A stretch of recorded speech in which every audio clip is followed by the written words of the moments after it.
Okay, friends, Doc South here. Out on the back deck, it's nighttime. Sandy's, well, she's already conked out. What looks like stars above you is just leaves lit up by the kitchen window. But let me turn around to the river, the Musconetcong. All you're going to see is darkness and, well, maybe a little bit of moonlight. We'll let the moonlight stay there. Can you hear the river?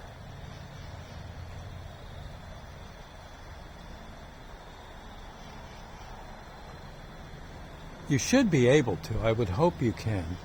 Of course, you can hear the crickets. They're going nuts.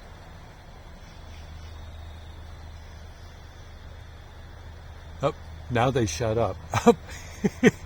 Well, in any case, you know what's interesting? I'm listening to the river, and it's funny, but rivers at night almost beckon to you. Have you ever noticed? They seem to call, and it would be, I would think, kind of eerie to go stand down along the river right about now. But I guess people have done it, if nothing else, to go fishing. But I would imagine by yourself it would be kind of eerie, I would think.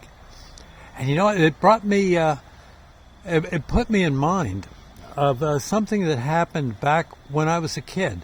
I used to go on these canoe trips along the Delaware River as part of Boy Scouts. Yeah, I was I was an air explorer. Yeah, and we would go on these canoe trips down the Delaware from up into New York State, lower New York State, and usually stop somewhere around the Delaware Water Gap. Actually, it was great fun.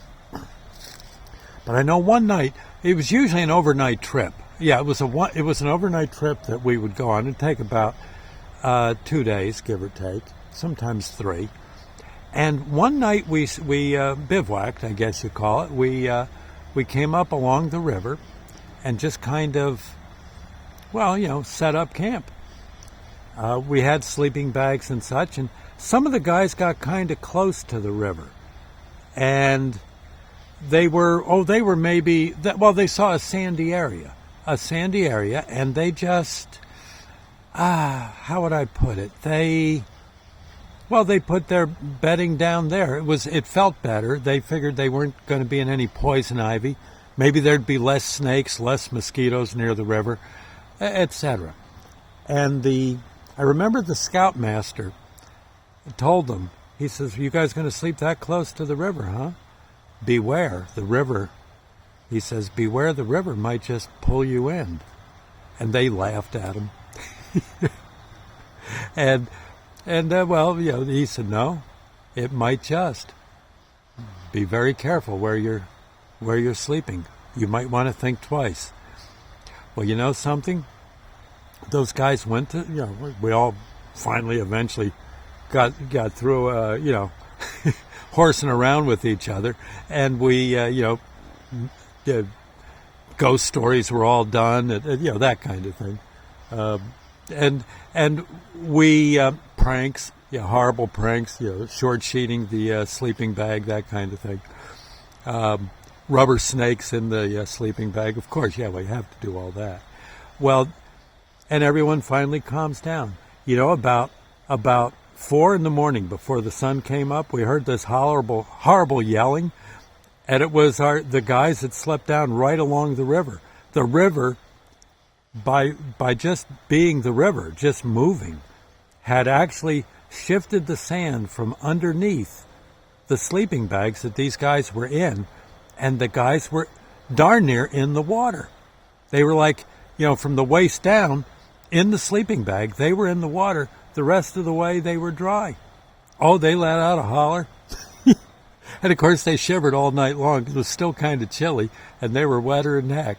It was, it evidently, if you take notice, the river does undermine the sand, and I guess probably those guys shifted and turned, you know, in their sleeping bags, and probably contributed to their downward fall.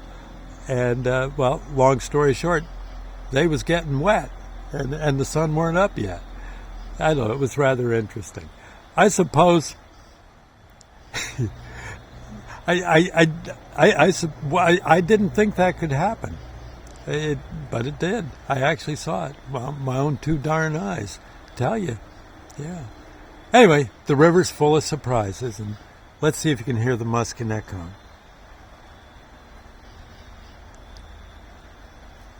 I don't know if you'll hear it, but those doggone bugs are making all sorts of racket, aren't they? And it looks like the mosquitoes have honed in on me, their target. So let's just look up at the moon. Almost looking like a cloud formation around it. Makes it look kind of like kind of a strange angel, doesn't it? Sorta. Anyway, our Father who art in heaven, hallowed be thy name. Thy kingdom come, thy will be done, on earth as it is in heaven. Give us this day our daily bread, and forgive us our trespasses, as we forgive those who trespass against us. Lead us not into temptation, but deliver us from evil. For thine is the kingdom, the power, and the glory forever. So be it. Well, it's going to be nice to be sleeping in my own little stationary bed. I'll see you later. God bless.